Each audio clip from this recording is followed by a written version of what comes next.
ਵਾਹਿਗੁਰੂ जी का खालसा वाहिगुरू जी की फतेह। मैं तुहाडी होस्ट नीलम कौर ते मैं TV 84 ਦੇ ਸਾਰੇ ਦਰਸ਼ਕਾਂ ਦਾ ਦਿਲੀ ਸਵਾਗਤ ਕਰਦੀ ਹਾਂ ਪ੍ਰੋਗਰਾਮ ਸੱਚੋ ਸੱਚ ਵਿੱਚ। ਰੋਜ਼ਾਨਾ ਦੀ ਤਰ੍ਹਾਂ ਤੁਹਾਡੇ ਤੇ ਸਾਡੇ ਹਰਮਨ ਪਿਆਰੇ ਡਾਕਟਰ ਅਮਰਜੀਤ ਸਿੰਘ ਮੇਰੇ ਨਾਲ ਬੈਠੇ ਹੋਏ ਨੇ। ਆਓ ਨਾਲ ਮਿਲ ਕੇ ਪ੍ਰੋਗਰਾਮ ਸ਼ੁਰੂ ਕਰਦੇ ਹਾਂ ਜੀ। ਡਾਕਟਰ ਸਾਹਿਬ, ਅੱਜ 7 जनवरी 2014 22 ਪੋਹ ਨਾਨਕਸ਼ਾਹੀ ਸੰਮਤ 545 ਦਾ ਦਿਨ ਹੈ। ਇਸ ਤੋਂ ਪਹਿਲਾਂ ਕਿ ਅਸੀਂ ਆਪਣੇ ਪ੍ਰੋਗਰਾਮ ਦੀ ਸ਼ੁਰੂਆਤ ਸਾਡੇ ਦਰਸ਼ਕਾਂ ਨੂੰ ਆਈਆਂ ਈਮੇਲਸ ਨਾਲ ਸ਼ੁਰੂ ਕੀਤੀ ਜਾਏ, ਤੁਸੀਂ ਅੱਜ ਦਾ ਕੋਈ ਅਹਿਮ ਮੁੱਦਾ ਸਾਡੇ ਦਰਸ਼ਕਾਂ ਨਾਲ ਸ਼ੇਅਰ ਕਰਨਾ ਚਾਹੁੰਦੇ ਹੋ? देखो अजकल सब कॉन्टीनेंट ਦੇ ਵਿੱਚ ਜਿਹਨੂੰ ਅਸੀਂ ਸਾਊਥ ਏਸ਼ੀਆ ਕਹਿੰਦੇ ਹਾਂ ਜੀ, ਪਰ ਇੰਡੀਅਨਸ ਨੇ ਇੰਨਾ ਜ਼ੋਰ ਪਾਇਆ ਕਿ ਹਾਲਾਂਕਿ ਉਹਦਾ ਆਫੀਸ਼ੀਅਲ ਨਾਂ ਇੰਡੀਅਨ ਸਬ ਕੌਂਟੀਨੈਂਟ ਨਹੀਂ ਹੈ, ਉਹਨੂੰ ਸਬ ਕੌਂਟੀਨੈਂਟ ਕਹਿੰਦੇ ਨੇ ਜੀ। 5 ਵੱਡੇ ਕੌਂਟੀਨੈਂਟ ਨੇ, ਪਰ ਉਹਨਾਂ ਨੇ ਜ਼ਬਰਦਸਤੀ ਉਹਦਾ ਨਾਂ ਇੰਡੀਅਨ ਸਬ ਕੌਂਟੀਨੈਂਟ ਬਣਾਇਆ ਹੋਇਆ ਹੈ। ਸੋ ਅਸੀਂ ਜਦੋਂ ਵੀ ਐਡਰੈਸ ਕਰਦੇ ਹਾਂ ਜਾਂ ਅਸੀਂ ਸਬ ਕੌਂਟੀਨੈਂਟ ਕਵਾਂਗੇ ਜਾਂ ਸਾਊਥ ਏਸ਼ੀਆ ਕਵਾਂਗੇ ਜੀ, ਕਿਉਂਕਿ ਭਾਰਤ ਉਸ ਖਿੱਤੇ ਦਾ ਵੱਡਾ ਮੁਲਕ ਹੈ। 1 ਬਿਲੀਅਨ 200 ਮਿਲੀਅਨ ਤੋਂ ਜ਼ਿਆਦਾ ਆਬਾਦੀ ਉਸ ਖਿੱਤੇ ਦੇ ਵਿੱਚ ਵਸਦੀ ਹੈ ਜੀ, ਤੇ ਉੱਥੇ ਕੋਈ ਵੀ ਤਬਦੀਲੀ ਜਿਹੜੀ ਖਾਸ ਤੌਰ ਤੇ ਸਿਆਸੀ ਹਵਾਲੇ ਨਾਲ ਹੁੰਦੀ ਹੈ ਉਸ ਨੂੰ ਅਸੀਂ ਦਿਲਚਸਪੀ ਨਾਲ ਦੇਖਦੇ ਹਾਂ। ਸਿੱਖ ਨੁਕਤਾ ਨਿਗਾਹ ਤੋਂ ਪੰਜਾਬ ਸਾਡਾ ਹੋਮਲੈਂਡ ਹੈ। ਅਸੀਂ ਪਿਛਲੇ 66 ਸਾਲ ਤੋਂ ਇਹਨਾਂ ਦੇ ਨਕਸ਼ੇ ਵਿੱਚ ਫਸੇ ਹੋਏ ਹਾਂ ਔਰ ਜਦੋਂ ਵੀ ਖਾਸ ਤੌਰ ਤੇ ਦਿੱਲੀ ਦੇ ਵਿੱਚ ਕੋਈ ਤਬਦੀਲੀ ਹੁੰਦੀ ਹੈ ਸਿਆਸੀ ਤੌਰ ਤੇ, ਉਹ ਸਾਡੇ ਲਈ ਬੜੀ ਅਹਿਮ ਹੋ ਜਾਂਦੀ ਹੈ ਔਰ ਇਸ ਗੱਲ ਨੂੰ ਅਸੀਂ ਸਮਝਣ ਦੀ ਕੋਸ਼ਿਸ਼ ਕਰਦੇ ਹਾਂ ਕਿ ਉਸ ਸਾਰੇ ਫਿਨੋਮੇਨੇ ਚੋਂ ਜਾਂ ਉਸ ਤਬਦੀਲੀ ਚੋਂ ਸਿੱਖ ਕੌਮ ਦਾ ਕੀ ਭਲਾ ਜਾਂ ਕੀ ਬੁਰਾ ਹੋ ਸਕਦਾ ਹੈ ਜੀ। ਸੋ ਜਿਹੜੀ ਚਰਚਾ ਜ਼ਾਹਰ ਹੈ, ਜਨਵਰੀ ਦਾ ਮਹੀਨਾ ਆ ਗਿਆ, 7 ਤਰੀਕ ਹੈ, ਅਪ੍ਰੈਲ ਦੇ ਅੱਧ ਦੇ ਵਿੱਚ ਅੰਦਾਜ਼ਨ ਅਜੇ ਕੋਈ ਇਲੈਕਸ਼ਨ ਕਮਿਸ਼ਨ ਨੇ ਅਨਾਉਂਸ ਤਾਂ ਨਹੀਂ ਕੀਤੀਆਂ ਡੇਟਸ ਜੀ, ਪਰ ਇਸ ਗੱਲ ਦੀ ਸੰਭਾਵਨਾ ਹੈ ਕਿ ਅਪ੍ਰੈਲ ਦੇ ਵਿੱਚ ਪਾਰਲੀਮੈਂਟ ਦੀਆਂ ਚੋਣਾਂ ਜਿਹੜੀਆਂ ਨੇ ਹੋਣੀਆਂ ਨੇ ਜੀ। ਬੇਸ਼ੱਕ ਹੁਣ ਤੱਕ ਮੁੱਖ ਤੌਰ ਦੇ ਉੱਤੇ ਇਹ ਟਸਲ ਜਿਸ ਤਰੀਕੇ ਨਾਲ 2013 ਚ ਬੀਜੇਪੀ ਨੇ ਨਰਿੰਦਰ ਮੋਦੀ ਨੂੰ ਆਪਣੇ ਪ੍ਰਧਾਨ ਮੰਤਰੀ ਦੇ ਕੈਂਡੀਡੇਟ ਦੇ ਤੌਰ ਤੇ ਉਭਾਰਿਆ ਜੀ ਔਰ ਕਾਂਗਰਸ ਨੇ ਬੇਸ਼ੱਕ ਅਜੇ ਤੱਕ ਐਲਾਨ ਤਾਂ ਨਹੀਂ ਕੀਤਾ, ਪਰ ਜੋ ਹਾਲਾਤ ਸੈਂਟਰ ਦੀ ਹਕੂਮਤ ਦੇ ਵਿੱਚ ਬਣੇ, ਖਾਸ ਤੌਰ ਤੇ ਜਦੋਂ ਕਿ ਇੱਕ ਆਰਡੀਨੈਂਸ ਜਾਰੀ ਕਰਨ ਦਾ ਫੈਸਲਾ ਕੇਂਦਰ ਦੀ ਕੈਬਨਿਟ ਨੇ ਕੀਤਾ ਸੀ, ਸੋਨੀਆ ਗਾਂਧੀ ਵੀ ਉਹਦਾ ਹਿੱਸਾ ਸੀ ਜੀ, ਤੇ ਉਸ ਆਰਡੀਨੈਂਸ ਦਾ ਮੁੱਖ ਮਕਸਦ ਸੀ ਕਿ ਜਿਹੜਾ ਸੁਪਰੀਮ ਕੋਰਟ ਦਾ ਫੈਸਲਾ ਆਇਆ ਹੈ ਕਰਪਟ ਪੋਲੀਟੀਸ਼ੀਅਨਸ ਬਾਰੇ ਕਿ ਉਹਨਾਂ ਨੂੰ ਜੇ ਇੱਕ ਲੋਅਰ ਕੋਰਟ ਵੀ ਸਜ਼ਾ ਦੇ ਦਿੰਦਾ ਹੈ ਤੇ ਜਦੋਂ ਉਹਨਾਂ ਦੀ ਅਪੀਲ ਪੈਂਡਿੰਗ ਹੈ ਉਦੋਂ ਵੀ ਉਹ ਚੋਣ ਨਹੀਂ ਲੜ ਸਕਦੇ ਜੇ ਉਸ ਕੇਸ ਦੇ ਵਿੱਚ 2 ਸਾਲ ਤੋਂ ਜ਼ਿਆਦਾ ਦੀ ਸਜ਼ਾ ਹੈ। ਸੋ ਉਸ ਫੈਸਲੇ ਦੇ ਥੱਲੇ ਕਿਉਂਕਿ ਬਹੁਤ ਸਾਰੇ ਜਿਹੜੇ ਕਾਂਗਰਸ ਦੇ ਆਪਣੇ ਮੈਂਬਰ ਪਾਰਲੀਮੈਂਟ ਵੀ ਕੁਝ ਔਰ ਕੁਝ ਵਿਰੋਧੀ ਧਿਰ ਦੇ ਵੀ ਜਿਨ੍ਹਾਂ ਦੇ ਵਿੱਚ ਲਾਲੂ ਪ੍ਰਸਾਦ ਯਾਦਵ ਵੀ ਸ਼ਾਮਲ ਹੈ, ਉਹ ਆਉਂਦੇ ਸੀ ਉਸ ਫੈਸਲੇ ਦੀ ਜ਼ਦ 'ਚ ਤੇ ਸਰਕਾਰ ਦੀ ਇਹ ਕੋਸ਼ਿਸ਼ ਸੀ ਕਿ ਆਰਡੀਨੈਂਸ ਲਿਆ ਕੇ ਪ੍ਰੈਜ਼ੀਡੈਂਟ ਰਾਹੀਂ ਉਸ ਨੂੰ ਅਨਡੂ ਕਰ ਦਿੱਤਾ ਜਾਏ। ਪਰ ਜਿਸ ਤਰੀਕੇ ਨਾਲ ਰਾਹੁਲ ਗਾਂਧੀ ਨੇ ਬਿਆਨਬਾਜ਼ੀ ਕਰਕੇ ਸਾਰੀ ਸਰਕਾਰ ਨੂੰ ਨੱਕ ਡੋਬਣ ਤੇ ਮਜਬੂਰ ਕੀਤਾ, ਉਸ ਤੋਂ ਹੀ ਇਹ ਗੱਲ ਸਾਹਮਣੇ ਆ ਗਈ ਸੀ ਕਿ ਰਾਹੁਲ ਗਾਂਧੀ ਹੀ ਜਿਹੜਾ ਹੁਣ ਕਾਂਗਰਸ ਦਾ ਜਿਹੜਾ ਭਵਿੱਖ ਦੇ ਪ੍ਰਧਾਨ ਮੰਤਰੀ ਦਾ, ਜੇ ਕਾਂਗਰਸ ਪਾਰਟੀ ਤਾਕਤ ਦੇ ਵਿੱਚ ਆਉਂਦੀ ਹੈ, ਉਸ ਦਾ ਮੁੱਖ ਉਮੀਦਵਾਰ ਹੋਏਗਾ ਜੀ। ਫਿਰ ਉਸ ਤੋਂ ਬਾਅਦ ਅਸੀਂ ਦੇਖਦੇ ਹਾਂ ਕਿ ਕੁਝ ਦਿਨ ਪਹਿਲਾਂ ਜਿਹੜੀ ਪ੍ਰਧਾਨ ਮੰਤਰੀ ਮਨਮੋਹਨ ਸਿੰਘ ਨੇ ਆਪਣੀ ਤੀਸਰੀ ਜਾਂ ਚੌਥੀ ਪ੍ਰੈਸ ਕਾਨਫਰੰਸ ਵੱਡੀ ਕੀਤੀ ਹੈ 10 ਸਾਲਾਂ 'ਚ, ਉਹਦੇ 'ਚ ਜਿਵੇਂ ਮਨਮੋਹਨ ਸਿੰਘ ਨੇ ਰਾਹੁਲ ਗਾਂਧੀ ਦਾ ਗੁਣਗਾਇਨ ਕੀਤਾ ਹੈ ਕਿ ਜੀ ਉਹਦੇ 'ਚ ਬਹੁਤ ਕਾਬਲੀਅਤ ਹੈ, ਉਹ ਇਸ ਜ਼ਿੰਮੇਵਾਰ ਪੋਸਟ 'ਤੇ ਆਉਣ ਦੇ ਕਾਬਲ ਹੈ, ਉਸ ਤੋਂ ਜ਼ਾਹਰ ਹੈ। ਔਰ ਕੱਲ੍ਹ ਹੀ ਜਦੋਂ ਕਾਂਗਰਸ ਦੀ ਆਪਣੀ ਮੀਟਿੰਗ ਹੋਈ ਹੈ, ਸ਼ਾਇਦ ਉਹਨਾਂ ਦੀ ਵਰਕਿੰਗ ਕਮੇਟੀ ਦੀ ਮੀਟਿੰਗ ਸੀ ਜੀ, ਔਰ ਉਸ ਨੂੰ ਪ੍ਰਿਯੰਕਾ ਗਾਂਧੀ ਨੇ ਪ੍ਰੀਜ਼ਾਈਡ ਕੀਤਾ ਹੈ। ਉਸ ਦੀ ਸਦਾਰਤ ਜਿਹੜੀ ਹੈ ਉਹ ਪ੍ਰਿਯੰਕਾ ਗਾਂਧੀ ਨੇ ਕੀਤੀ ਹੈ, ਜਿਹੜੀ ਭੈਣ ਹੈ ਰਾਹੁਲ ਗਾਂਧੀ ਦੀ। ਹਾਲਾਂਕਿ ਕਾਂਗਰਸ ਦੇ ਵਿੱਚ ਉਹਦਾ ਕੋਈ ਅਹੁਦਾ ਨਹੀਂ ਹੈ। ਸੋ ਉਸ ਤੋਂ ਜ਼ਾਹਰ ਹੈ ਕਿ ਵੀ ਆਉਣ ਵਾਲੇ ਪੀਰੀਅਡ 'ਚ ਇਹ ਭੈਣ ਭਰਾ ਤੇ ਮਾਂ ਦੀ ਖੇਡ ਹੋਏਗੀ ਕਾਂਗਰਸ ਪਾਰਟੀ। ਪਹਿਲਾਂ ਮਾਂ ਦੇ ਹੱਥ ਐਬਸੋਲੂਟ ਪਾਵਰ ਸੀ ਜੀ ਜੀ, ਤੇ ਹੁਣ ਭੈਣ ਭਰਾ ਜਿਹੜੇ ਨੇ ਉਹ ਉਸ ਨੂੰ ਉਹ ਕੈਂਪੇਨਿੰਗ ਕਰੇਗੀ ਚੋਣਾਂ ਦੇ ਵਿੱਚ ਔਰ ਰਾਹੁਲ ਗਾਂਧੀ ਜਿਹੜਾ ਹੈ ਉਸ ਨੂੰ ਪ੍ਰਧਾਨ ਮੰਤਰੀ ਪਦ ਦੇ ਲਈ ਉਭਾਰਿਆ ਜਾਏਗਾ।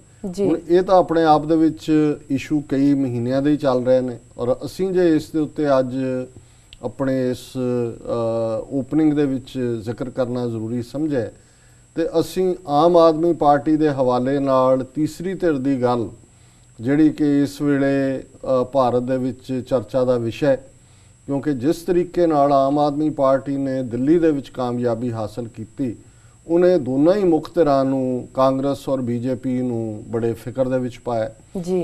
ਕਾਂਗਰਸ ਤਾਂ ਫਿਕਰਮੰਦ ਸ਼ਾਇਦ ਉਨੀ ਜ਼ਿਆਦਾ ਨਾ ਵੀ ਹੋਏ, ਕਿਉਂਕਿ ਕਾਂਗਰਸ ਨੂੰ ਤਾਂ ਲੱਗ ਹੀ ਰਿਹਾ ਸੀ ਜਾਂ ਲੱਗ ਹੀ ਰਿਹਾ ਵੀ ਸ਼ਾਇਦ ਉਹ ਪਾਵਰ 'ਚ ਦੁਬਾਰਾ ਨਾ ਆ ਸਕਣ, ਪਰ ਬੀਜੇਪੀ ਨੂੰ ਹੱਥਾਂ ਪੈਰਾਂ ਦੀ ਪਈ ਹੈ, ਕਿਉਂਕਿ ਜਿਸ ਤਰੀਕੇ ਨਾਲ ਸ਼ਿੰਗਾਰ ਕੇ ਉਹਨਾਂ ਨੇ ਨਰਿੰਦਰ ਮੋਦੀ ਦਾ ਜਿਹੜਾ ਰੱਥ ਹੈ ਉਹ ਦਿੱਲੀ ਵੱਲ ਤੋਰਿਆ ਸੀ ਜੀ। ਦਿੱਲੀ ਜਿਹੜੀ ਹੈ ਉਸ ਦੇ ਵਿੱਚ ਹੀ ਉਸ ਰੱਥ ਦਾ ਚੱਕਾ ਜਾਮ ਹੋਇਆ ਔਰ ਆਮ ਆਦਮੀ ਪਾਰਟੀ ਨੇ ਬੀਜੇਪੀ ਦੀਆਂ ਆਸਾਂ ਦੇ ਉੱਤੇ ਪਾਣੀ ਫੇਰਿਆ। ਬੇਸ਼ੱਕ ਉਹਨਾਂ ਨੇ ਮੱਧ ਪ੍ਰਦੇਸ਼, ਛੱਤੀਸਗੜ੍ਹ, ਹੋਰ ਇੱਕ ਅੱਧੀ ਸਟੇਟ ਦੇ ਵਿੱਚ ਮੈਜੋਰਟੀ ਲਈ ਹੈ, ਪਰ ਉੱਥੇ ਲੋਕਲ ਫੈਕਟਰ ਸੀ। ਸੋ ਜਿਹੜਾ ਇੱਕ ਨਰਿੰਦਰ ਮੋਦੀ ਨੂੰ ਉਭਾਰਿਆ ਜਾ ਰਿਹਾ ਸੀ ਕਿ ਜੀ ਉਹਦਾ ਰੱਥ ਜਿਹੜਾ ਹੈ ਉਹ ਹੁਣ ਚਾਰ ਚਫੇਰੇ ਘੁੰਮ ਰਿਹਾ, ਸੋ ਇਸ ਨੇ ਦੂਸਰਾ ਫਿਕਰ ਉਹਨਾਂ ਨੂੰ ਇਹ ਪਾਇਆ ਕਿ ਵੀ ਜਿਹੜੇ ਵੱਡੇ ਸ਼ਹਿਰ ਨੇ, ਕਿਉਂਕਿ ਆਲਰੇਡੀ ਆਮ ਆਦਮੀ ਪਾਰਟੀ ਨੇ ਇਹ ਐਲਾਨ ਕੀਤਾ ਹੈ ਕਿ ਅਸੀਂ 300 ਦੇ ਕਰੀਬ ਸੀਟਾਂ ਦੇ ਉੱਤੇ ਚੋਣਾਂ ਲੜਾਂਗੇ। ਥਾਂ ਥਾਂ ਇਸ ਪਾਰਟੀ ਦੀਆਂ ਹਰ ਸਟੇਟ ਦੇ ਵਿੱਚ ਬੜੀ ਤੇਜ਼ੀ ਦੇ ਨਾਲ ਮੈਂਬਰਸ਼ਿਪ ਡਰਾਈਵ ਚੱਲ ਰਹੀ ਹੈ ਜੀ। ਚਲੋ ਇਹ ਵੀ ਸਾਨੂੰ ਕੋਈ ਬਹੁਤਾ ਫਰਕ ਨਹੀਂ ਪੈਂਦਾ, ਸਾਡੇ ਲਈ ਇਹ ਵੈਲਕਮ ਡਿਵੈਲਪਮੈਂਟ ਹੈ, ਕਿਉਂਕਿ ਇਹ ਹਿੰਦੂਤਵਾ ਦੀਆਂ ਏ ਤੇ ਬੀ ਟੀਮਾਂ ਨੇ। ਬੀਜੇਪੀ ਏ ਟੀਮ ਹੈ, ਕਾਂਗਰਸ ਬੀ ਟੀਮ ਹੈ।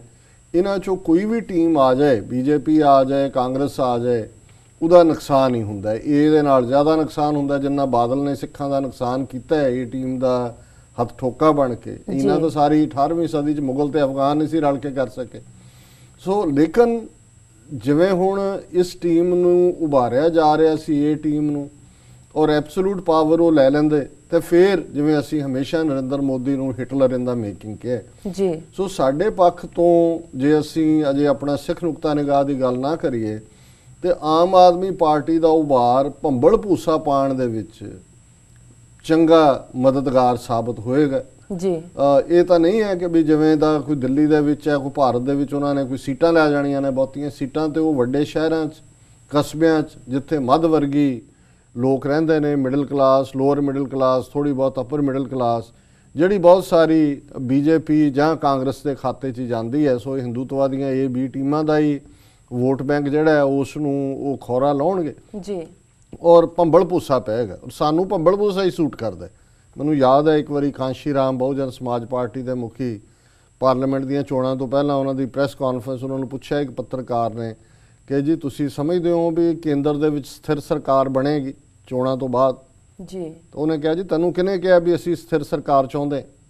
ਜੇ ਸਥਿਰ ਸਰਕਾਰ ਬਣਨ ਦਾ ਮਤਲਬ ਹੁੰਦਾ ਹੈ ਦਲਿਤਾਂ ਨੂੰ, ਘੱਟ ਗਿਣਤੀਆਂ ਨੂੰ ਮਾਰ ਪੈਣੀ। ਸਾਨੂੰ ਇਹੀ ਕੁਝ ਸੂਟ ਕਰਦਾ ਵੀ ਭੰਬਲ ਭੂਸਾ ਪਿਆ ਰਿਹਾ, ਇੱਕ ਦੂਜੇ ਦੇ ਸਿਰ 'ਚ ਸਵਾਹ ਪਾਈ ਜਾਣ ਤੇ ਘੱਟ ਗਿਣਤੀਆਂ ਬਚੀਆਂ ਰਹਿੰਦੀਆਂ।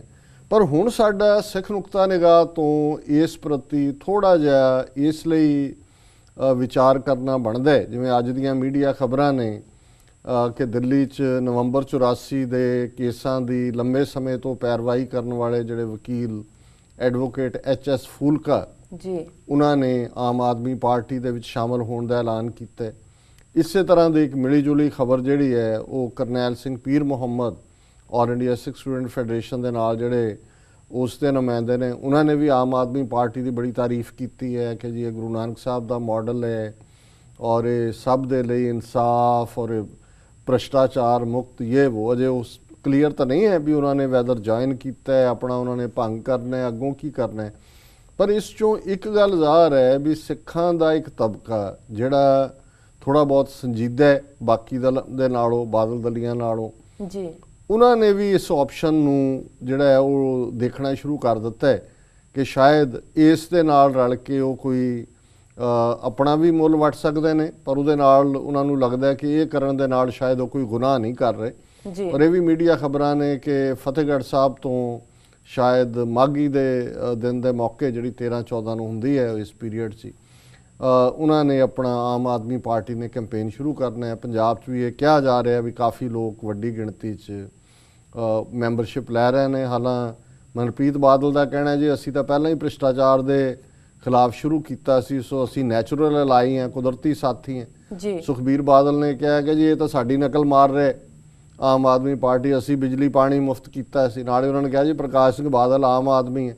ਸੋ ਇਸ ਤੋਂ ਇਹ ਜ਼ਾਹਰ ਹੈ ਵੀ ਅਕਾਲੀਆਂ ਦੇ ਵਿੱਚ ਵੀ ਪੈਨਿਕ ਹੈ ਕਿਤੇ ਨਾ ਕਿਤੇ, ਔਰ ਜਿਹੜੀਆਂ ਵਿਰੋਧੀ ਧਿਰਾਂ ਨੇ ਕਾਂਗਰਸ ਔਰ ਅਕਾਲੀਆਂ ਤੋਂ ਬਿਨਾਂ, ਜਿਨ੍ਹਾਂ ਨੂੰ ਅਸੀਂ ਆਪਣੀਆਂ ਧਿਰਾਂ ਕਹਿੰਦੇ ਹਾਂ, ਉਹਨਾਂ ਦਾ ਅਜੇ ਤੱਕ ਕੋਈ ਪ੍ਰੋਗਰਾਮ ਨਾ ਦੇਣਾ ਜੀ, ਕੋਈ ਉਹਨਾਂ ਦਾ ਸਾਂਝੇ ਫਰੰਟ ਦੀ ਗੱਲ ਨਾ ਹੋਣੀ, 2014 ਬਾਰੇ ਕੋਈ ਉਹਨਾਂ ਦੀ ਸਟ੍ਰੈਟਜੀ ਨਾ ਹੋਣੀ, ਇਹ ਵੀ ਇੱਕ ਕਾਰਨ ਬਣ ਰਿਹਾ ਹੈ ਕਿ ਜਿਹੜੇ ਪੰਥ ਪ੍ਰਸਤ ਵੀ ਨੇ, ਸਿੱਖੀ ਨਾਲ ਪਿਆਰ ਕਰਦੇ ਨੇ, ਉਹ ਤਿਲਕਣੇ ਸ਼ੁਰੂ ਹੋਏ ਨੇ। ਸੋ ਅਸੀਂ ਇਹ ਗੱਲ ਬੜੇ ਜ਼ੋਰਦਾਰ ਢੰਗ ਨਾਲ ਕਹਿਣਾ ਚਾਹਾਂਗੇ ਜਿਹੜੇ ਵੀ ਸਾਡੇ ਵੈਲਵਿਸ਼ਰ ਨੇ ਪੰਥਕ ਸਫਾਂ ਦੇ ਔਰ ਇਹਨਾਂ ਧਿਰਾਂ ਦੇ ਨਾਲ ਜੁੜੇ ਹੋਏ ਨੇ ਕਿ ਇਹਨਾਂ ਨੂੰ ਕਹੋ ਕਿ ਭਾਈ ਆਪਣੇ ਸਿਰ ਜੋੜੋ, ਆਪਣਾ ਇੱਕ ਪੰਥਕ ਫਰੰਟ ਬਣਾਓ, ਐਲਾਨ ਕਰੋ ਜੀ, ਆਪਣਾ 2014 ਦਾ ਸਪਸ਼ਟ ਮੁੱਦਾ ਉਸ ਦੇ ਉੱਤੇ ਰੈਲਿੰਗ ਪੁਆਇੰਟ ਬਣੋ। ਨਹੀਂ ਤਾਂ ਮੇਰਾ ਇਹ ਡਰ ਹੈ ਕਿ ਜਦੋਂ ਲੀਡਰਸ਼ਿਪ ਨਹੀਂ ਹੁੰਦੀ, ਵੈਕਿਊਮ ਹੁੰਦਾ, ਖਲਾ ਹੁੰਦਾ, ਤੇ ਫਿਰ ਜਿਹੜਾ ਮਰਜ਼ੀ ਆ ਕੇ ਸੌਦਾ ਵੇਚ ਸਕਦਾ ਜੀ। ਹੁਣ ਇਹਦੇ 'ਚ ਇੱਕ ਕੰਸਰਨ ਜ਼ਰੂਰ ਹੈ, ਮੈਨੂੰ ਕਿਸੇ ਵੀਰ ਨੇ ਪੁੱਛਿਆ ਇੱਕ ਰੇਡੀਓ ਪ੍ਰੋਗਰਾਮ 'ਚ ਕਿ ਜੀ ਆਮ ਆਦਮੀ ਪਾਰਟੀ ਦੇ ਖਿਲਾਫ ਤੁਹਾਡੇ ਕੋਲ ਕੀ ਹੈ ਜੀ।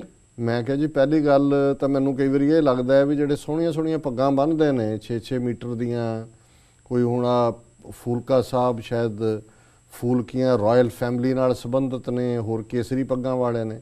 ਮੈਂ ਕਿਹਾ ਪਹਿਲਾਂ ਤਾਂ ਮੇਰਾ ਫਿਕਰ ਇਹ ਹੈ ਵੀ ਉਹ ਗਾਂਧੀ ਟੋਪੀ ਦੇ ਵਿੱਚ ਪੱਗ ਕਿੱਦਾਂ ਬੜੇਗੀ, ਉਹਨਾਂ ਦੀਆਂ ਤੁਸੀਂ ਦੇਖੋ ਟੋਪੀਆਂ ਪਾਈਆਂ ਹੋਈਆਂ ਨੇ। ਮੈਂ ਕਿਹਾ ਵੀ 80-90 ਸਾਲ ਕਾਂਗਰਸ ਜਦੋਂ ਦੀ ਬਣੀ ਹੈ, ਜਿਨ੍ਹਾਂ ਕਾਂਗਰਸੀਆਂ ਨੇ ਸਿੱਖਾਂ ਨੇ ਕਾਂਗਰਸ ਜੁਆਇਨ ਕੀਤੀ 1920 ਤੋਂ ਜੀ, ਉਸੇ ਹੀ ਕਾਂਗਰਸ ਨੇ 60-65 ਸਾਲ ਬਾਅਦ 20 ਤੋਂ ਲੈ ਕੇ ਗੁਰਦੁਆਰਾ ਸੁਧਾਰ ਲਹਿਰ ਤੋਂ ਬਾਅਦ ਅਕਾਲ ਤਖਤ ਤੇ ਟੈਕਾਂ ਤੋਪਾਂ ਨਾਲ ਹਮਲਾ ਕੀਤਾ ਵੀ 70-80 ਸਾਲ ਤਾਂ ਗਾਂਧੀ ਟੋਪੀ ਦੇ ਵਿੱਚ ਪੱਗ ਲੁਕੀ ਨਹੀਂ ਜੀ। ਉਹ ਜਿੰਨੀ ਮਰਜ਼ੀ ਪੱਗ ਉਹਨਾਂ ਨੇ ਛੋਟੀ ਕਰਕੇ ਚਿੱਟੀ ਕਰਕੇ ਜ਼ੈਲ ਸਿੰਘ ਬਣ ਕੇ ਵਿੱਚ ਬਾੜੀ ਹੋਏ ਟੋਪੀ ਦੀ, ਉਹ ਪੱਗ ਹੀ ਰਹੀ, ਉਹਨਾਂ ਨੂੰ ਉਹ ਸਿੱਖ ਹੀ ਨਜ਼ਰ ਆਏ। ਨਵੰਬਰ 84 ਚ ਵੀ ਉਹ ਪੱਗ ਨਹੀਂ ਲੁਕੀ ਉਸ ਟੋਪੀ ਦੇ ਥੱਲੇ। ਤੇ ਇਹ ਏਡੀਆਂ ਵੱਡੀਆਂ ਪੱਗਾਂ ਕਿਵੇਂ ਲੁਕਾਉਣਗੇ ਉਹਦੇ? ਕੇਜਰੀਵਾਲ ਦੀ ਉਹ ਬਹਿਰੇ ਵਾਲੀ ਟੋਪੀ ਜਿਹਨੂੰ ਗਾਂਧੀ ਟੋਪੀ ਕਹਿੰਦੇ ਨੇ ਆਮ ਆਦਮੀ ਪਾਰਟੀ ਦੇ ਥੱਲੇ। ਸੋ ਬਾਕੀ ਮੈਂ ਕਿਹਾ ਵੀ ਹੋਰ ਤਾਂ ਸਬੂਤ ਸਾਹਮਣੇ ਨੇ, ਦੋ ਗੱਲਾਂ ਸਾਹਮਣੇ ਨੇ ਵੀ ਕੇਜਰੀਵਾਲ ਨੇ ਬੇਸ਼ੱਕ 3 ਸਿੱਖ ਕੈਂਡੀਡੇਟ ਖੜੇ ਕੀਤੇ ਦਿੱਲੀ 'ਚ, ਉਹਨਾਂ 'ਚੋਂ ਇੱਕ ਨੂੰ ਹੁਣ ਸਪੀਕਰ ਵੀ ਬਣਾ ਦਿੱਤਾ ਹੈ, ਚੰਗੀ ਗੱਲ ਹੈ। ਔਰ ਉਹਦੇ ਇਲੈਕਸ਼ਨ ਦੌਰਿਆਂ ਵੇਲੇ ਔਰ ਪਹਿਲਾਂ ਜੰਤਰ ਮੰਤਰ ਰੋਡ ਤੇ ਜਦੋਂ ਬੀਬੀ ਨਿਰਪ੍ਰੀਤ ਕੌਰ ਬੈਠੀ ਹੈ ਵਰਤ ਤੇ, ਉਦੋਂ ਕੇਜਰੀਵਾਲ ਵੀ ਆ ਕੇ ਬੈਠਾ, ਉਹ ਵੀ ਚੰਗੀ ਗੱਲ ਸੀ। ਮੈਂ ਮੈਨੀਫੈਸਟੋ ਦੇਖਿਆ ਤਾਂ ਨਹੀਂ, ਪਰ ਮੈਂ ਕਿਤੇ ਪੜ੍ਹਿਆ ਵੀ ਉਹਦੇ 'ਚ ਉਹਨੇ ਕਿਹਾ ਸੀ ਵੀ ਅਸੀਂ ਨਵੰਬਰ 84 ਦੇ ਸਿੱਖ ਨਸਲਕੁਸ਼ੀ ਦੇ ਜਿਹੜੇ ਕਾਤਲ ਨੇ, ਦੋਸ਼ੀ ਨੇ, ਉਹਨਾਂ ਨੂੰ ਸਜ਼ਾਵਾਂ ਦੇਵਾਂਗੇ। ਪਰ ਜਦੋਂ 18 ਨੁਕਾਤੀ ਪ੍ਰੋਗਰਾਮ ਦਿੱਤਾ ਕੇਜਰੀਵਾਲ ਨੇ ਬੀਜੇਪੀ ਨੂੰ ਔਰ ਕਾਂਗਰਸ ਨੂੰ ਕਿ ਇਹਨਾਂ ਦੀ ਹਮਾਇਤ ਕਰੋ ਔਰ ਅਸੀਂ ਇਹਨਾਂ ਦੇ ਖਲੋਵਾਂਗੇ, ਉਹਦੇ 'ਚ ਨਵੰਬਰ 84 ਦਾ ਜ਼ਿਕਰ ਨਹੀਂ ਸੀ ਕਿ ਦਿੱਲੀ ਦੇ 10 ਲੱਖ ਤੋਂ ਜ਼ਿਆਦਾ ਸਿੱਖ ਔਰ 30 ਮਿਲੀਅਨ ਦੁਨੀਆ ਦੇ ਲਈ, ਉਹਨਾਂ ਦੇ ਲਈ ਉਹ ਮੁੱਦਾ ਗਾਇਬ ਹੋ ਗਿਆ। ਸੋ ਇਹ ਪਹਿਲੀ ਇੰਡੀਕੇਸ਼ਨ ਹੈ ਕਿ ਵੀ ਡਾਇਰੈਕਸ਼ਨ ਅਲਟੀਮੇਟਲੀ ਇਹ ਹਿੰਦੂਤਵਾ ਦੀ ਸੀ ਟੀਮ ਹੋਏਗੀ। ਇਹਨੂੰ ਅਸੀਂ ਆਉਣ ਵਾਲੇ ਪੀਰੀਅਡ 'ਚ ਇਹ ਵੀ ਤਾਂ ਹੈ ਹੀ ਨੇ ਬੀਜੇਪੀ ਕਾਂਗਰਸ, ਇਹ ਹਿੰਦੂਤਵਾ ਦੀ ਸੀ ਟੀਮ ਹੈ, ਪਹਿਲੀ ਗੱਲ ਜੀ। ਦੂਸਰਾ, ਪ੍ਰਸ਼ਾਂਤ ਭੂਸ਼ਣ ਇਹਨਾਂ ਦਾ ਇੱਕ ਬੜਾ ਪ੍ਰੋਮੀਨੈਂਟ ਫਾਊਂਡਰ ਹੈ ਇਸ ਪਾਰਟੀ ਦਾ, ਕਿਉਂਕਿ ਜਦੋਂ ਅੰਨਾ ਹਜ਼ਾਰੇ ਨੇ ਸ਼ੁਰੂ ਕੀਤੀ ਆਪਣੀ ਐਜੀਟੇਸ਼ਨ, ਉਹਦੇ ਨਾਲ ਪ੍ਰਸ਼ਾਂਤ ਭੂਸ਼ਣ, ਉਹਦਾ ਪਿਤਾ ਸ਼ਾਇਦ ਸ਼ਸ਼ੀ ਭੂਸ਼ਣ, ਕਿਰਨ ਬੇਦੀ, ਫਿਰ ਰਾਮਦੇਵ ਵੀ ਆ ਗਿਆ, ਭਾਵੇਂ ਬਾਅਦ 'ਚ ਸਲਵਾਰ ਕਮੀਜ਼ ਪਾ ਕੇ ਦੌੜਦਾ ਫੜਿਆ ਗਿਆ ਤੇ ਉਹ ਤਾਂ ਵਿੱਚੋਂ ਬਾਹਰ ਹੋ ਗਿਆ। ਫਿਰ ਇਸ ਗੱਲ ਤੇ ਝਗੜਾ ਹੋ ਗਿਆ, ਅੰਨਾ ਹਜ਼ਾਰੇ, ਕਿਰਨ ਬੇਦੀ ਦੂਜੇ ਇੱਕ ਪਾਸੇ ਹੋ ਗਏ, ਜੀ ਅਸੀਂ ਪੋਲੀਟੀਕਲ ਪਾਰਟੀ ਨਹੀਂ ਬਣਾਉਣੀ, ਇਹਨਾਂ ਨੇ ਬਣਾ ਲਈ। ਹੁਣ ਪ੍ਰਸ਼ਾਂਤ ਭੂਸ਼ਣ ਦਾ ਕਸ਼ਮੀਰ ਦੇ ਮੁੱਦੇ ਤੇ ਬੜਾ ਕਲੀਅਰ ਸਟੈਂਡ ਰਿਹਾ। ਉਹਨੇ ਅੱਗੇ ਵੀ ਇੱਕ ਵਾਰੀ ਇਹ ਇੰਟਰਵਿਊ 'ਚ ਦਿੱਤਾ ਸੀ ਕਿ ਕਸ਼ਮੀਰੀ ਲੋਕਾਂ ਨੂੰ ਇਹ ਹੱਕ ਹੈ ਕਿ ਉਹ ਰਾਏਸ਼ੁਮਾਰੀ ਦੇ ਨਾਲ, ਪਲੇਬਿਸਾਈਟ ਦੇ ਨਾਲ ਆਪਣੀ ਕਿਸਮਤ ਦਾ ਫੈਸਲਾ ਕਰਨ। ਹੁਣ ਕਸ਼ਮੀਰ ਦੇ ਵਿੱਚ armed forces special power act ਹੈ, ਜਿਹਦੇ ਬਾਰੇ ਕਸ਼ਮੀਰੀ ਲੋਕ ਮੰਗ ਕਰ ਰਹੇ ਨੇ ਵੀ ਫੌਜ ਉੱਤੇ ਜ਼ੁਲਮ ਕਰਦੀ ਹੈ, ਜ਼ਬਰ ਜਨਾਹ ਕਰਦੀ ਹੈ, ਮਾਰਦੀ ਹੈ ਬੇਗੁਨਾਹ ਨੌਜਵਾਨਾਂ ਨੂੰ। ਔਰ ਜਿਹੜੀ ਇੱਕ ਪਾਰਲੀਮੈਂਟਰੀ ਕਮੇਟੀ ਵੀ ਬਣਾਈ ਸੀ ਮਨਮੋਹਨ ਸਿੰਘ ਸਰਕਾਰ ਨੇ, ਉਹਨਾਂ ਦੀ ਵੀ ਰਿਪੋਰਟ ਹੈ ਵੀ ਇਹਨੂੰ ਬੰਦ ਕੀਤਾ ਜਾਏ। ਹੁਣ ਪ੍ਰਸ਼ਾਂਤ ਭੂਸ਼ਣ ਨੇ ਕੁਝ ਦਿਨ ਪਹਿਲਾਂ ਇੱਕ ਇੰਟਰਵਿਊ ਮੀਡੀਆ ਨੂੰ ਦਿੱਤਾ ਹੈ, ਉਹਨੇ ਕਿਹਾ ਕਿ ਜੀ ਇਹ ਲੋਕਾਂ ਤੋਂ ਪੁੱਛ ਲੈਣਾ ਚਾਹੀਦਾ ਹੈ, ਰਾਏਸ਼ੁਮਾਰੀ ਕਰਵਾ ਲੈਣੀ ਚਾਹੀਦੀ ਹੈ ਕਿ ਵੀ ਇਹ ਐਕਟ ਉੱਥੇ ਰਹਿਣਾ ਚਾਹੀਦਾ ਕਿ ਨਹੀਂ। ਔਰ ਉਹਦੇ ਤੇ ਹਿੰਦੂਤਵੀਆਂ ਨੇ ਖੂਬ ਰੌਲਾ ਪਾਇਆ, ਕਾਂਗਰਸ ਨੇ ਵੀ ਰੌਲਾ ਪਾਇਆ। ਔਰ ਕੇਜਰੀਵਾਲ ਦੀ ਸਟੇਟਮੈਂਟ ਜਿਹੜੀ ਅੱਜ ਤੋਂ 2 ਦਿਨ ਪਹਿਲਾਂ ਹੀ ਆਈ ਹੈ, ਉਹਦੇ 'ਚ ਉਹਨੇ ਕਿਹਾ ਜੀ ਉਹਦਾ ਪ੍ਰਸ਼ਾਂਤ ਭੂਸ਼ਣ ਦਾ ਨਿੱਜੀ ਵਿਚਾਰ ਹੋ ਸਕਦਾ ਜੀ। ਇਹ ਜਿਹੜੀ ਕਾਨੂੰਨ ਵਿਵਸਥਾ ਦੀ ਸਥਿਤੀ ਹੁੰਦੀ ਹੈ, ਲੋਕਾਂ ਤੋਂ ਥੋੜੀ ਪੁੱਛਿਆ ਜਾਂਦਾ, ਇਹ ਤਾਂ ਸਰਕਾਰ ਨੇ ਫੈਸਲਾ ਕਰਨਾ ਹੁੰਦਾ ਹੈ ਵੀ ਕੀ ਹੈ। ਸੋ ਜ਼ਾਹਰ ਹੈ ਵੀ ਕਸ਼ਮੀਰੀ ਤੁਸੀਂ ਮਾਰੋ 1.5 ਲੱਖ ਕਾਨੂੰਨ ਵਿਵਸਥਾ ਦੇ ਨਾਂ ਥੱਲੇ, ਕਿਉਂਕਿ ਉਹ ਦੇਸ਼ ਧਰੋਹੀ ਨੇ, ਕਾਨੂੰਨ ਤੁਹਾਡਾ ਤੋੜ ਰਹੇ ਨੇ ਜੀ। ਇਹੀ ਗੱਲ ਪੰਜਾਬ ਦੇ ਵਿੱਚ ਜਿਹੜੀ ਸਿੱਖਾਂ ਦੀ ਨਸਲਕੁਸ਼ੀ 2 ਦਹਾਕੇ ਚੱਲੀ ਔਰ ਅੱਜ ਵੀ ਕਿਸੇ ਨਾ ਕਿਸੇ ਹੋਰ ਫਾਰਮ 'ਚ ਚੱਲ ਰਹੀ ਹੈ, ਉਹਨਾਂ ਦਾ ਵੀ ਬਹਾਨਾ ਇਹੀ ਹੈ ਕਿ ਜੀ ਕਾਨੂੰਨ ਵਿਵਸਥਾ, ਲੈਂਡ ਆਰਡਰ, ਇਹ ਦੇਸ਼ ਧਰੋਹੀ ਨੇ, ਇਹ ਰਾਜ ਦਾ ਅਮਨ ਭੰਗ ਕਰਨਾ ਚਾਹੁੰਦੇ ਨੇ। ਸੋ ਜੇ ਇਹੀ ਸਟੈਂਡ ਕੇਜਰੀਵਾਲ ਦੀ ਪਾਰਟੀ ਦਾ, ਜਿਹੜਾ ਕਾਂਗਰਸ ਤੇ ਬੀਜੇਪੀ ਦਾ ਹੈ, ਤੇ ਇਹ ਸਾਡੇ ਜਿਹੜੇ ਸਿੱਖ ਬੜੇ ਆਪਣੇ ਆਪ ਨੂੰ ਸਿਆਣੇ ਐਕਟਿਵਿਸਟ ਕਹਿੰਦੇ ਨੇ, ਇਹਨਾਂ ਦੀਆਂ ਅੱਖਾਂ ਤੇ ਖੋਪੇ ਲੱਗੇ ਹੋਏ ਨੇ, ਜਾਂ ਇਹ ਡਰ ਗਏ ਨੇ, ਬਹਿ ਗਏ ਨੇ, ਥੱਕ ਗਏ ਨੇ, ਵਿਕ ਗਏ ਨੇ, ਕੀ ਗੱਲ ਹੈ ਵੀ ਇਹਨਾਂ ਨੂੰ ਨਜ਼ਰ ਆਉਣਾ ਸ਼ੁਰੂ ਹੋ ਗਿਆ ਜੀ ਕਿ ਇਹਦੇ ਚੋਂ, ਇਹਦੀ ਗਾਂਧੀ ਟੋਪੀ ਚੋਂ ਸਾਡੇ ਲਈ ਕੋਈ ਇਨਸਾਫ ਨਿਕਲੇਗਾ ਜੀ। ਸੋ ਅਸੀਂ ਇਹ ਗੱਲ ਸਮਝਦੇ ਹਾਂ ਵੀ ਇਹਦੇ ਲਈ ਸਾਡੀਆਂ ਪੰਥਕ ਧਿਰਾਂ ਵੀ ਕਸੂਰਵਾਰ ਨੇ ਕਿਸੇ ਹੱਦ ਤੱਕ। ਉਹ ਥਰਡ ਆਲਟਰਨੇਟਿਵ ਪੰਜਾਬ 'ਚ ਨਹੀਂ ਦੇ ਪਾਈਆਂ ਅਜੇ ਤੱਕ। ਹੁਣ ਵੀ ਬੇਸ਼ੱਕ ਜਿਵੇਂ ਵੀ ਟੁੱਟਾ ਭੱਜਾ ਕੋਈ ਕਿਸੇ ਤਰੀਕੇ ਦਾ ਲੂਜ਼ ਕੋਆਰਡੀਨੇਸ਼ਨ ਬਣਾ ਲੈਣ, ਨਹੀਂ ਤਾਂ ਪੰਜਾਬ ਦੇ ਵਿੱਚ ਆਉਣ ਵਾਲੇ ਦਿਨਾਂ 'ਚ ਅਸੀਂ ਹੋਰ ਵੀ ਆਪਣਾ ਪੰਥਕ ਆਰਡਰ ਜਿਹੜਾ ਹੈ, ਇਹ ਨਵੀਂ ਜਿਹੜੀ ਹਿੰਦੂਤਵਾ ਦੀ ਸੀ ਪਾਰਟੀ ਉੱਭਰ ਰਹੀ ਹੈ, ਆਮ ਆਦਮੀ ਪਾਰਟੀ, ਇਸ ਨੂੰ ਲੂਜ਼ ਕਰਾਂਗੇ। ਸੋ ਇਹ ਕੰਧ ਤੇ ਲਿਖਿਆ ਹੋਇਆ ਹੈ ਵੀ ਸਾਨੂੰ ਤਾਂ 13,000 14,000 ਮੀਲ ਦੂਰ ਬੈਠਿਆ ਨਜ਼ਰ ਆ ਰਿਹਾ, ਉੱਥੋਂ ਵਾਲਿਆਂ ਨੂੰ ਕਿਉਂ ਨਜ਼ਰ ਨਹੀਂ ਆਉਂਦਾ, ਇਹ ਤਾਂ ਹੁਣ ਉਹੀ ਦੱਸ ਸਕਦੇ ਨੇ ਜੀ ਡਾਕਟਰ ਸਾਹਿਬ। ਸੋ ਇਹ ਬੜੀ ਅਹਿਮ ਗੱਲ ਹੈ ਜੀ ਡਾਕਟਰ ਸਾਹਿਬ, ਤੁਹਾਡਾ ਬਹੁਤ ਬਹੁਤ ਸ਼ੁਕਰੀਆ। ਇੱਥੇ ਲੈਣਾ ਬ੍ਰੇਕ। ਵਿਊਅਰਸ, ਵਿਚਾਰਾਂ ਦਾ ਸਿਲਸਿਲਾ ਇਸ ਤਰ੍ਹਾਂ ਚੱਲਦਾ ਰਹੇਗਾ। ਮਿਲਦੇ ਹਾਂ ਛੋਟੇ ਵਕਫੇ ਤੋਂ ਬਾਅਦ।